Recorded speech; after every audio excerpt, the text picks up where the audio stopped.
more Dave Chappelle news because, as everyone knows, humor's canceled. You can't be funny anymore. You can't make a joke at anyone's expense. I personally do it to both Grant and Cameron every day at the office. HR does not like me. But anyways, Dave Chappelle obviously has been in the news recently just because of his recent takes on Netflix with his new special that came out, and apparently he had made some anti-trans jokes or comments, what have you.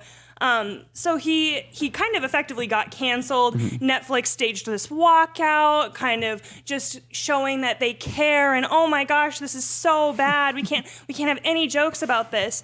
And so Chapelle and his team reached out to them, and he even ended the special with this, and he said, hey, I will sit down with you. I will have a conversation with you. Just let me know when and where, and I'll do it.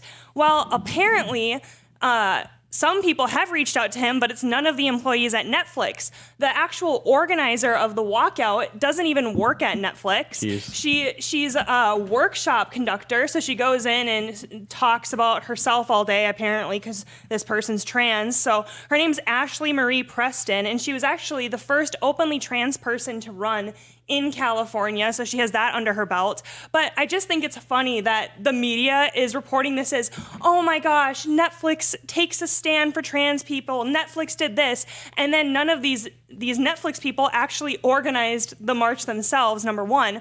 And number two, not a single Netflix person has actually wanted to reach out to Dave Chappelle. There's some kind of cloudiness on whether or not Ashley Preston and Dave Chappelle are going to talk. Apparently, they've been passing each other like ships in the night.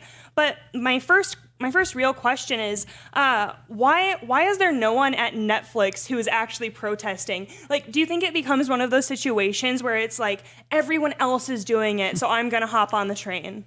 Yeah, Cameron, you're a former stand-up comedian who has been booed off the stage for telling inappropriate and crude jokes. So I'd love to hear your take on this. I did one open mic night in 2018, and I ran an improv team. So with that very limited experience that I have, my even more limited experience talking about social issues, I will say that the concept of kind of mob mentality is very interesting. Like, I'll even say, like, But before I became a conservative, I did the March for Our Lives because I kind of went along with that like train of thought for a while.